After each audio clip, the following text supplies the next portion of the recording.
Green. Green? Disturbia. Ooh, kind of like it. Miami? That's kind of fun. How about this one? Ooh, I like that one. Okay. Perfect.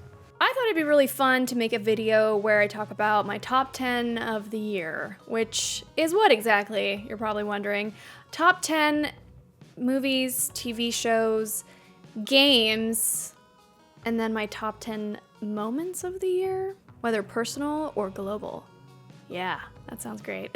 Now I realize that 10 is a long list. It's a long list. It's just 10 names of things. And I'm gonna try to run through these as efficiently as I can, just to not make this video incredibly, ridiculously long. Let me also preface that I have not seen every single TV show or movie, and I've not played every single game this year.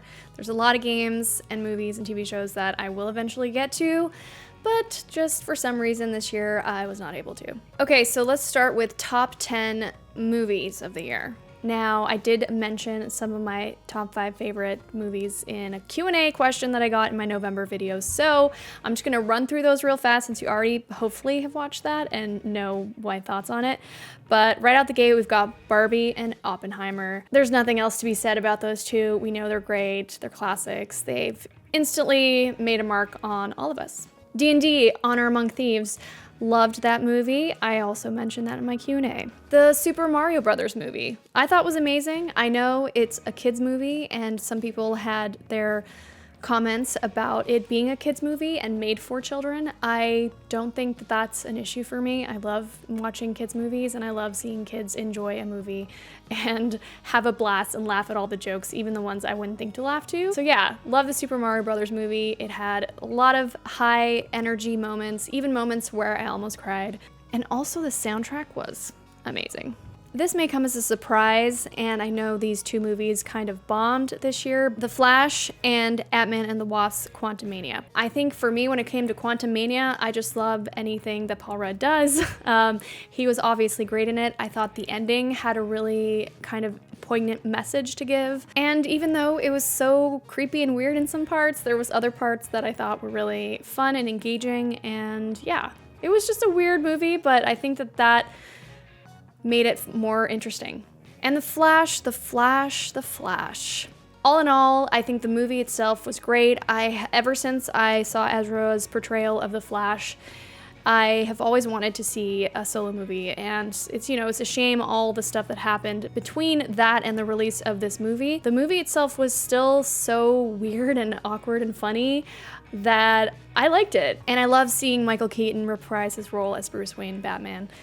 Just amazing. Now, this doesn't really count as a movie that came out in 2023. I also didn't preface by saying that a lot of these things weren't released this year. They're just kind of the things that I saw in 2023. But The Goonies, I finally saw The Goonies. It is an 80s classic. People love that movie, have always told me that I should watch it, have always told me that I'm missing out. And I finally watched it just the other day, and it was just as wild and quirky and fun and just a good coming-of-age adventure movie. The little kid actors who are now all grown up and have made so many other cool movies. I think it's a must-see. I think people who haven't seen The Goonies yet should be part of everyone's movies to see in their lifetime. Another surprise hit that I love, I have a soft spot when it comes to Nicolas Cage and his acting in his movies. And who doesn't love Nicholas Hoult? Yes, I am talking about the movie Renfield. That was a totally unexpected wild ride. I just realized both their names are Nicholas. I wonder how they handled that on set. I just thought it was a very clever, very fun movie to watch, and so I highly recommend it if you haven't seen it yet. Kind of was a sleeper hit. Now, I know this movie came out last year, but I finally saw Violent Night this year. It's the movie starring David Harbour, and he plays Santa Claus. Everything about that movie was awesome. I thought it was very funny. I loved seeing Santa Claus being violent and killing people in some of the most weird and creative ways. Okay, and last but certainly not least, and keep in mind this list was revealed in no particular order. This is not in order of preference or enjoyment, but Guardians of the Galaxy Volume 3 that one is definitely on my top 10 list. I've loved the Guardians of the Galaxy movies since day one, and I think number 3 was kind of the perfect culmination of everything that we know and love from the movies. It's like some of the moments just hit you in your core, in your heart, and it has a really important message about animal cruelty and taking care of the ones you love. Now you're probably thinking there's a lot of movies missing from this list. Spider-Man Across the Spider-Verse, still haven't seen that one. I need to give it a good watch one of these days, hopefully before the end of the year. Blue Beetle was another one I really want to see, and so there's a couple movies, and I'm sure you're like, you didn't see this, what, such and such movie? And I know. This year was more of a TV show year. Like, I watched a lot of TV shows over movies, so on that note, let's switch over to TV shows. The Bear season 2, I mean, nothing else needs to be said of that. It's great. Loki season 2, incredible. It's one of my favorite Marvel TV shows. The Great season 3, I don't mind that there's not going to be a season 4. I think the ending of season 3 was perfect for the character. It just embodied kind of the essence of that entire show. I love The Great from day one. Incredible show. If you haven't seen it yet, also featuring the amazing Nicholas Hoult. Barry season 4, huge fan of the Barry show. They're really short seasons, they're really short episodes, and they're really fun and creative. I love what Bill Hader and his writing partner are doing with that.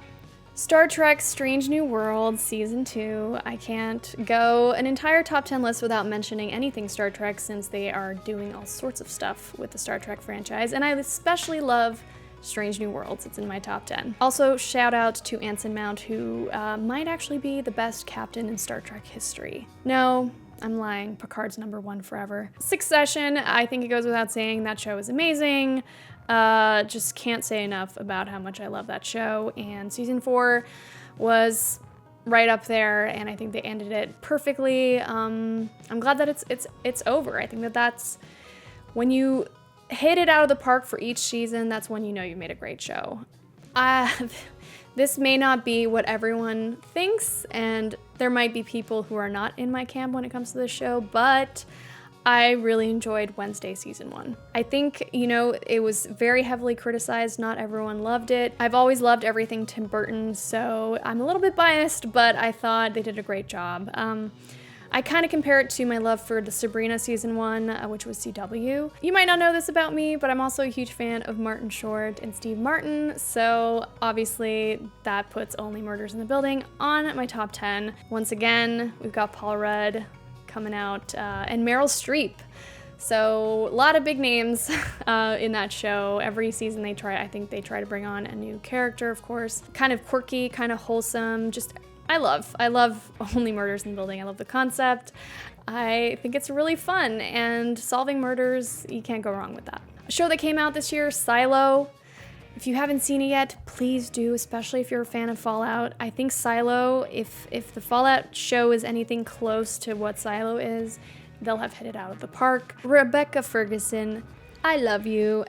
Please keep acting and doing awesome roles. You're so good in this show.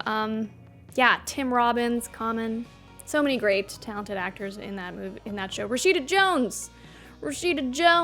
I can't say enough about the show Silo.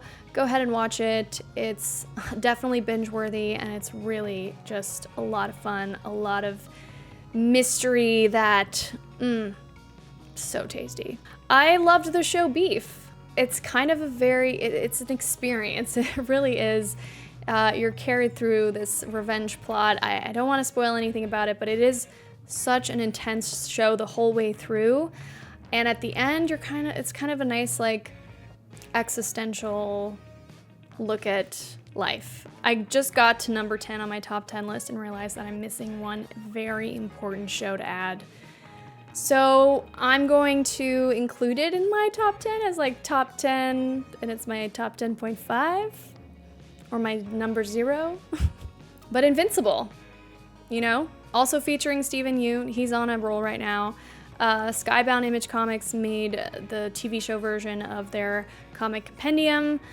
I freaking love this show. We've been waiting a whole year for it to come out. Actually, probably a year and a half to 2 years at this point. But it finally came out. It is still amazing. I love the goriness and some of the It's just such high drama, high fantasy, high everything, and it's just really, really good. If you haven't seen it yet, just fair warning, it can be really dark at times. All right, now to talk about video games. I've got quite the list. I was going through my list and realized there's a lot of games I missed out on playing this year, namely Star Wars Jedi Survivor. I will play you hopefully soon, but there were so many good games this year. So there was a lot of games I just played a lot of, and so there was inevitably going to be some games that I just didn't get my hands on this year, but they're on my list, my backlog list. But I'll just go through the list of the games that I played a bunch of this year. Not all of them released in 2023, so here it goes. Top of the list, and again, in no particular order,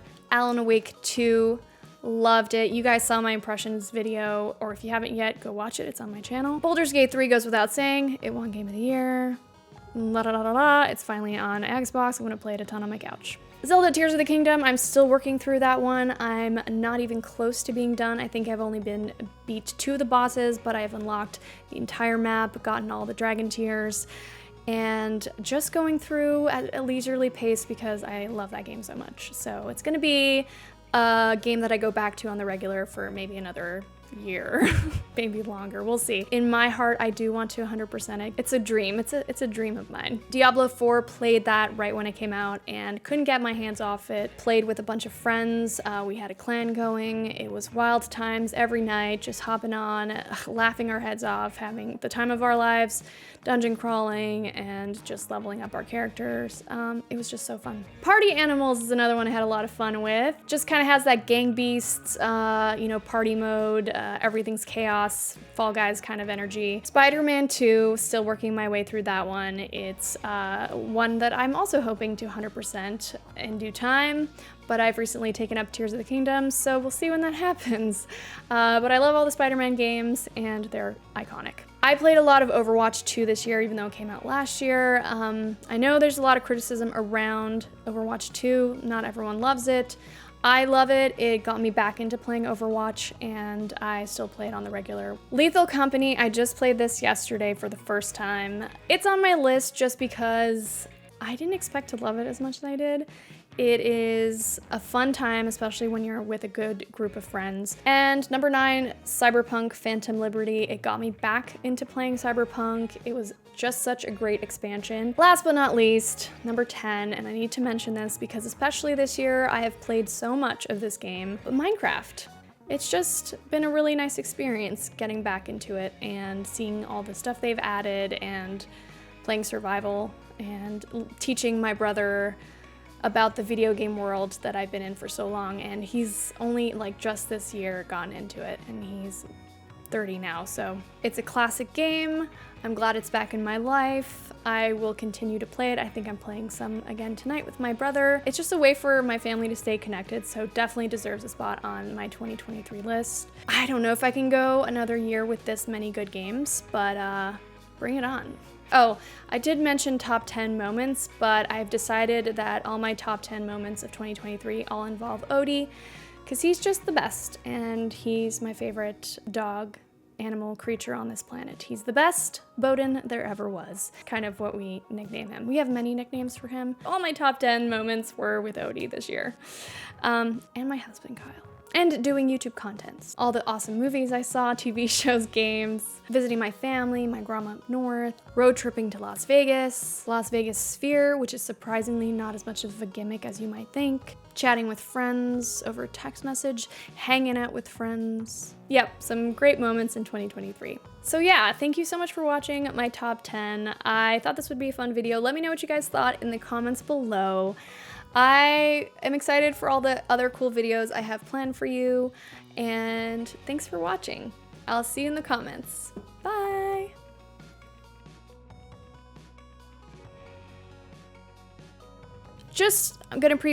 I will just preface this by saying that I've not seen every single TV show, movie, or game. Sorry. I'll just preface this by saying that I'll just preface this. Goddamn. Hi, everybody. Try to upload this freaking video from my phone. Everything takes forever to upload to the internet.